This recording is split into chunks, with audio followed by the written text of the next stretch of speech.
remember a few years ago when like they had a virus and everything shut down and everything closed and doesn't ring a bell. Didn't happen in Florida. Yeah, so I think they called it a pandemic. It's still happening in Canada. It happened for 5 years in Oregon. But on this episode of ResiWeek, we talk the anatomy of a buyout, Snap's new co-HQ, and getting prepped for recession. All this and more on this episode of ResiWeek. The network for the AV industry. What are you listening to? This is AV. This is AVNation. This is AVNation. We can't say the future without AI. I mean, there's no way around it. 50% of workers now believe AI is going to improve their experience. When I come into the meeting room, I need a way to incorporate my AI with what's going on in the meeting. It's almost a bring your own AI type of a concept. Most of what we do in our day-to-day is going to change significantly.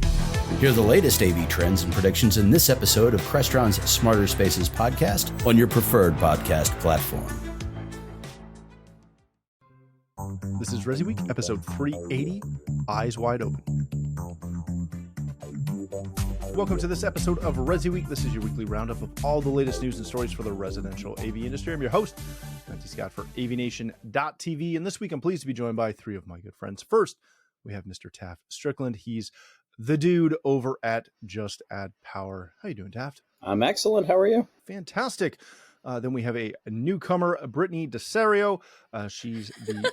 I said that wrong, didn't I? Yes, you did, but that's okay. DiCesare. DiCesare. I even wrote it phonetically and still screwed it up.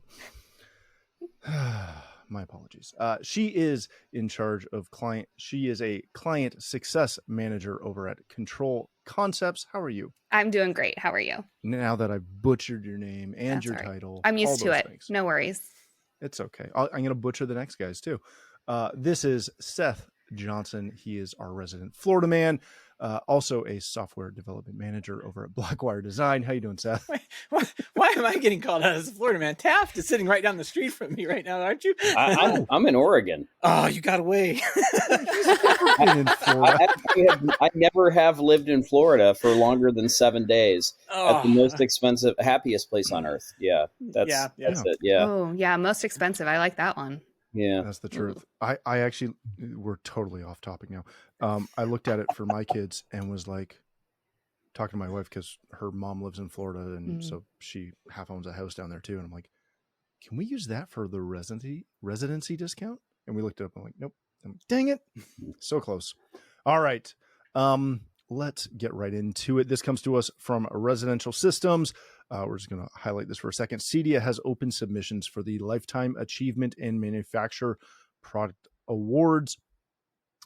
Go check this out. You can nominate both an individual as well as product for, again, their kind of Hall of Fame and their Lifetime Achievement. That does close June 2nd, so go check that out. We are going to kick off with our first story of the day from CE Pro, the anatomy of a buyout. Garrett Integrated Systems acquires the Loop technology out in Washington. Or Garrett is in Washington, the Loop's in Idaho, as they plan to create a super integrator out in the Pacific Northwest. So read through the article. It's really good. It covers a bunch of really interesting aspects of both the acquisition, but also the prep for this. Taft, I want to start with you on this. This is not something we hear about often in our industry, especially with like almost a one-to-one, right? We've had the few VIA, I think was the last really big one that tried to create, again, like a super group that failed miserably or spectacularly, however you want to look at that. Should we be doing a better job as integration houses to try and build an actual exit plan? I think it's a massive issue in our industry of people not having an exit plan. I'm also kind of interested, living in the Pacific Northwest, to see how this unfolds, because they say in the article that their plan is to continue to expand. Yeah. So, they're Battleground, Washington, Boise, Idaho, and really the two large places would be Seattle Metro and Portland Metro. And they haven't even touched on those areas yet as far as acquiring other people. But I thought it was great. And, cheers to the folks at Loop for building a great business, having it acquired, having an exit strategy, and focusing on their next step or their next plan. So, I'm interested to see who else they acquire or merge with in the market. So, yeah, it'll be very interesting to watch. But I got to say, I love this, I don't want to say the smaller approach, but kind of like the more attainable approach of doing it slowly, opposed to what some of the bigger conglomerates have done, where they, jump into the box and try to pick up 10 companies all at once, and then again fail miserably. Exactly. And excuse me, tweeter. So that was an old tweeter joke. So, I've been around long enough to. I love it. My sneeze didn't come out right. No, it's fine. It's fine. But so I think these folks are pretty smart and have the right approach. Yeah, but I think it's also about, you talk about them starting small, but you have to think about the culture that is coming into, and all of that is really going to affect how successful this can be. And if you're coming from completely drastically different cultures, your success rate for this acquisition is going to be likely pretty slim to none. And I think being able to come in and, one, not change things drastically from the beginning, but two, come in and start affecting small change and start bringing them into the family slowly, but then helping them buy into the culture that's already established in your existing business. And then, as you continue to look to expand, that's going to be pretty vital in this success, I think. How much of this, Brittany, goes to essentially like proper planning, proper contingency systems in place? Because any company that is, I'm going to use the term easily acquired, but I don't mean that it's easy to acquire. I mean that they're able to be acquired, right? Small businesses typically are never acquired because honestly, they're a mess. How much of this is that, proper future planning, contingency planning, next person up planning? Yeah, well, I mean, it's definitely a huge factor. And I think you should always be preparing for that. And I don't think people go into a small business or start a business wanting it to just end when you decide to leave. I think people enter into entrepreneurship or starting a business wanting it to survive them and have something to outlive them, whether that's being acquired or the business thrives on its own and you have new leadership that comes in. And I think you should always be planning for that. You should be prepared for that. But I think with that, it's making sure that you have that right foundation with your business from the start. We talk about small businesses being a mess. What can we do to make them not a mess? What operating systems can we follow as small businesses to get the proper foundation and the proper things in place so that it, one, either survives you and you have leadership that can take over, or two, it looks like a good thing to acquire. And it's not being acquired simply so you can get out. Yeah, that's a good point. Seth, kind of on that vein, are there any specific business practices, or what are the business practices that lead to a successful turnover or acquisition? Because again, like in the SMB world, it's something like, and I'm pulling the number off the top of my head, but it's something like 60% of them never transition beyond the original owner. Oh, I could see that easily, right? Because I talk about this a lot with people in respects to like management softwares and like project management softwares and that kind of, like, everybody's always asking, what do you use? What do you use? And it's like, well, there's all these tools out there, but they all kind of want you to run your company their way. And it all kind of flows back to everybody kind of using Excel and Microsoft Word at the end of the day to run the business. And the problem is like companies who are established and have done well. I think the biggest key to be ever joining up with someone is maybe a little bit of like check the ego, I guess, at the door. Like, you're not wrong. You made a successful company. Everything you did was right. Like, maybe not everything, but you learned along the way and you've made changes to your company. But you're teaming up with a partner here, in this case, that may have also done very well. And to bridge those two things together, where you don't have one person fighting another, and not being on the same team. I've seen that happen way too often, where two integration firms teamed up and one of them decided they were just not going to work anymore, and the other one put in all the extra work, and it wasn't a 50-50 relationship at that point. So I think for success, that you've got to go into that with both parties having eyes wide open and realizing that you're getting it, you're entering a partnership, a relationship with this person that you're partnering with, and that's going to be that's going to make or break the success of the new company. And it'll be interesting to see how this plays out over the next few years, to see where this company, it looks like one of the owners is actually stepping aside in this case to work on another project, which is good, because it leaves kind of one person in charge over the day-to-day operations. But I've seen it happen way too often, where two companies that are doing well but work completely differently try and mesh their companies together, and it fails spectacularly, because there's just, everybody wants to do the things that they've done the way they've done it before, which wasn't wrong. Again, like, it made a successful AV company out of it, but it got down to integrating a new workflow or new people or new dynamic into the situation, and they couldn't adjust what they were doing to bring those new partners in. And I've seen some pretty bad blood spilled over that kind of thing over the years. So it's typically a culture shift thing. Right. And obviously we've seen it in the AV world, but I know myself personally, we've seen it in the construction space a ton, where two good sized contractors kind of try to join up, and they never work. Right. It only seems to work when it's the massive company absorbing the smaller company, because they bring in all their hopes and dreams and they just get crushed by the big corporate company who's like, no, it's great that you thought you were doing that. You're not doing that. You're going to do it this way. So, all right, let's change topics for a second. This comes to us from Residential Tech Today. Snap One has opened the new Salt Lake City co-headquarters. They just opened a 95,000 square foot new co-HQ at Innovation Point Campus in Lehi, Utah. Read through the article. They've got some really cool pictures of the new co-HQ, as well as some interesting stuff as far as what this is going to help them do. So, Brittany, I want to start with you on this one.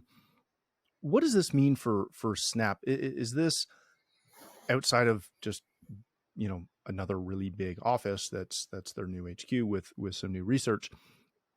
Is this anything more than just expanding into a bigger space? I mean, congrats to them. I think it's awesome that they're able to open up this new location. And I think for them, I would imagine it's them trying to showcase their strength as a company. I honestly question why similar locations. I think probably stretching it out across and being able to serve on a different side of the country probably would have been better. But I think for them, it just shows that, perhaps their strength coming out of the pandemic. And I congratulate them on that. That's fantastic.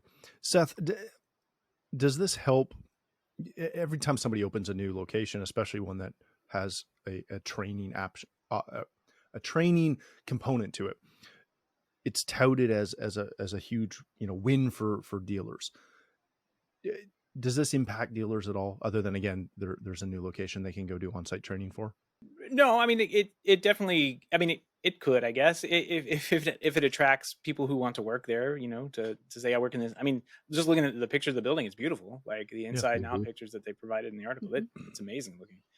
But if it attracts people who wants to work for Snap AV to come work there, then end up helping dealers. I guess it's kind of, that would be the way. I would think the dealers would be indirectly affected by something like this. That's a good point. Taft, is there anything to the co-HQ side, or is that just I don't want to call it like just some goofy marketing speak, but I don't understand the co-HQ side Yeah. other than like management's still going to be where management is. And this is going to be the research and training. My first thought's probably not great. Are they stuck in a lease on the other building? Like what's the backstory? Yeah. Is it a lease issue? Did they plan this building prior to the pandemic? Has it just recently been built? Are they going to keep both locations? And then my final question is, they have people that come to the office. Yeah. So It's like, who works in an office anymore? Yeah, it's Utah. And in the article, I think it states they have like 500 people that are working out of there. Yeah. So that really surprised me at that number.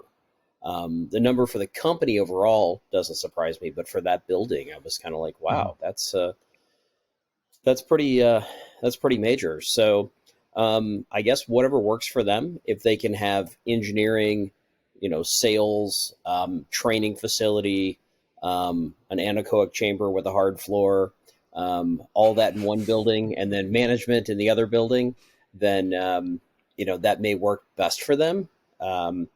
Because sometimes having everybody all together really isn't that great. And I think what I'm, and again, maybe this is just confusion on my part, so apologies to Snap if that's the case. I know they have another HQ in Charlotte and in another center in Serbia, but it's the Draper, Utah, and the new Lehi, Utah that is throwing us off here. But I don't know. It'll be very interesting to see what they do with it. Again, I think it's awesome. Yeah. And there's nothing better than having big buildings with your names on them, as long as you. And it's a good looking building too. So it looks great. Lots of glass. I love it. All right, let's hit our last story of the day. This comes to us from CE Pro and outgoing editor-in-chief Jason Knott. Is your company prepared for a recession? A study of 72% of small businesses say that they are well equipped for recession, leveraging financial assets and adopting efficiency tools, which makes me wonder if you weren't adopting efficiency tools before that. Again, small businesses are a mess. Read through the article. It covers some very, really good stats that aren't just focused on the AV space, but also just focused on SMB in general. Seth, what's the number one thing that can help, SMBs in our business, in our industry, get through the potential or the, whatever we're going to actually call this? We're finally, it seems, calling it a recession or a potential recession. What will help integrators get through this, and manufacturers? I don't know. Maybe get on the other side of an election year or something would be nice. Where it's not seems to crop up right around that time. Florida man, always there with us. I don't know. I keep hearing the potential's there for the recession, but and everybody in the Fed is claiming that despite raising interest rates, the economy is still strong and people are still happy to go along to their job. I don't know. I don't know where this is going to come from.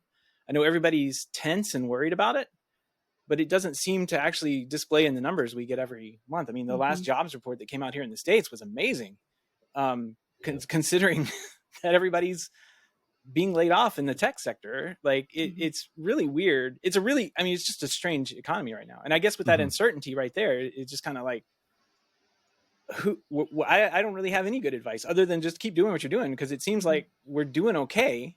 But keep an eye on how things are going. If those new jobs are getting canceled or pushed out, that kind of thing. That's really the only bellwether that we can follow. Taft, is it completely reliant on leadership to weather these, or how much of it is buy-in from staff and your team at your company? I don't know. I would say within my world, it's really reliant on management ownership. To push the envelope and to make sure. And I'm having flashbacks to remember a few years ago when they had a virus and everything shut down and everything closed and doesn't ring a bell. Yeah. So I think they called it a pandemic. Yeah. It's still happening in Canada. Yeah. So it happened for 5 years in Oregon. And I happened for 5 years in Florida. But I've kind of flashed back to that where everything stopped, right? And for myself, the only thing scarier than everything stopping is like it's stopping, and then you spend what you had in reserves, right, to watch that change. And then we kind of shifted where everybody was home and things picked up and people were spending money on homes. And right now, I wish the feds would just kind of slow down on the interest rate thing and give it some time, because they're not making like Kool-Aid where you like pour it in the water and stir it and it changes color. Like this stuff takes time. Mm-hmm. So when you raise rates to slow things down, like you've got to give it time. And I feel like in the world of instantaneous, whether it's DoorDash or Uber or, look this up online or Amazon delivers it in the next 2 hours, that's not how our economy works. And I feel like that's what people are expecting. Oh, that didn't work last week. Let's raise it again. Oh, that didn't work this week. Let's raise it again. And, as things are slow, directly across the street from me, they tore down a house and they're building, 2 more multi-million-dollar houses jammed together right across from me. And it's just like seeing things continue to progress. I feel like the economy's been weird for probably the last, 25 years. And nobody can figure it out. So the word recession is just spewed, it's like, it just like we've been going into a recession for the last 10 years, I think. That's what everybody predicts. It's the bad word. It's the scary word. So, I think consumer confidence is probably down a little bit, but then people are still spending. There's those cycles. So there you go. I do not have an economy degree. So yeah, it sounded like it to me. All right, Brittany, wrap this up for us. What concerns me and again, this is a long-standing concern of mine, is when I read through articles like this and I look at stuff and specifically things like 82% intend to obtain financing in the coming year versus 70% last year. And financing has gone through the roof to the interest rate conversation that we just had. Business operations are the number one thing that small businesses typically get wrong. They don't seem to understand how to run a business, especially in our industry, which is a little bit more hobbyish than, say, your traditional SMB. What do integrators have to do to shore up those business operations or discover that they have them? One of the two. Yeah. Well, I think, in relation to the interest rate hikes, like poor small businesses, especially if they're running on credit, you're talking about more of them financing. No surprise, they used all their reserves the last few years just trying to stay afloat. And now you're hiking the interest rates. And the article talks about, prices rising from small businesses because of this. Of course it is. The cost of business has gone up because it costs more to run the business. And so I think there are a few things that, we have to be aware of. I think also the fact that it highlighted more small businesses are focused on retaining talent. Like, if you're a company that's not focused on retaining talent, what are you focusing on? It shouldn't just be, oh, let's prepare for a recession. We need to keep as many people as we can. That should be what you're doing all the time. We should always be investing in our teams. We brought them in the door for a reason. Let's equip them. Let's train them. Let's invest in them. And there's this, I think, mindset that if we train them up and we give them all the tools and resources they need, they'll leave. And I think that's such a negative mindset to be in. If we're training them, we're equipping them, they're going to stay invested in us. I think they're going to, more employees will be grateful for all that you've done for them. They'll be grateful for the times you gave in times of hardship and recession. And I think they're more likely to stay. And I think we need to continue to invest in the people we have. And that's going to help you in recruiting new teams too. And so as you're looking at, stuff like that, as you're looking at business operations, you should really be looking at, where is that stopgap? Like, is everything still funneling through the business owner? Because if it is, you're not going to grow. If everything relies on the one person, you're stuck. So you need to be mindful of what that leadership team looks like, what that scalability looks like for your team, and start preparing and equipping. Yeah, that's a great point. All right. Thank you all for joining us. That's going to do it for us this week. Taft, if people want to connect with you, learn more about Just Add Power, where can they do that? You can go to justaddpower.com, our website, which is newly redesigned, and it's pretty awesome. Love how it turned out. You can also find us on Facebook and Twitter and Instagram as well.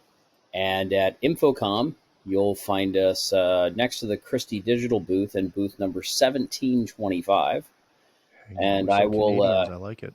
I will be there. I may look a little different with the humidity in my hair, but I'll be there. So looking forward to the show. Excellent. Thank you for being here, sir. Brittany, if people want to connect with you, learn more about Control Concepts, where can they do that? So you can go to controlconcepts.net and learn more about us. And I can be reached on Twitter and LinkedIn at Britt Dice. And I will also see you all at Infocom. We don't have a booth, but we will be everywhere with our teams. So just come and find us. And we'll be celebrating something pretty exciting and big. So you'll want to make sure you stop by and find me or find one of our team. Will you have the blue shirts on again? Well, they vary in color. Okay. Never mind. All right, Seth, thank you for being here, my friend. If people want to connect with you, learn more about BlackWire Design, where can they do that? Yeah, you can check out BlackWireDesigns.com, and we will be at Infocom as well this year. Booth. Now we didn't get a jump on this. We didn't start early. We decided not too long ago to do it. So we're not next to the Fancy Christie booth. We're next to the last row. So find us at booth 4688 there in Orlando. So we're looking forward to being there, though. Excellent. Thank you again for joining us. If you'd like to connect with me, you can find me on Twitter at Matt D. Scott and most other social platforms. But more importantly, please visit AVNation.tv, where you'll find this show as well as a wide variety of other shows with all the verticals that we cover. When you visit the website, please take a moment to check out our supporters. We are extremely thankful for their support and ask that you check them out as well. Thanks again for watching. That's all the time we have for this episode of ResiWeek.